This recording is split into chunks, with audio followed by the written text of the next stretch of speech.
Really the Central Corridor as a concept really didn't emerge until Cortex. I mean, this is really relatively pretty recent in terms of viewing the Central Corridor as a growth corridor as a concept.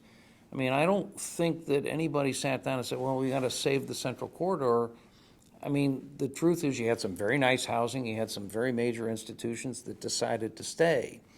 But the concept of the connectivity between the West End and downtown really didn't emerge until Cortex came together, in my mind anyway. And I think the next link has got to be between Grand Center and downtown. There's a span of undeveloped real estate between basically Grand Avenue and about 18th Street that needs to really fill in. But Cortex has played an extraordinary part in this overall scheme.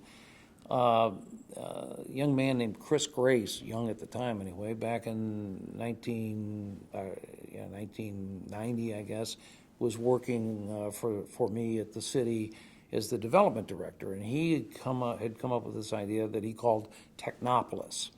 And what he saw was, not only do you have real estate there, but you have Washington University, the Medical Center, St. Louis University, the Botanical Garden, and the St. Louis University Medical Campus.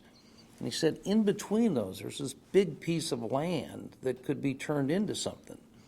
And, it sort of was discussed internally. We didn't have the resources to move on it, et cetera. And it was really Dr. Danforth. He was on an RCGA trip to Boston. I happened to be on that trip with him. And I watched him take notes. He was taking notes like he was a Cub newspaper reporter. And he came back, and it was literally 6 weeks after that I think he called the first meeting to try to put together the Cortex planning group.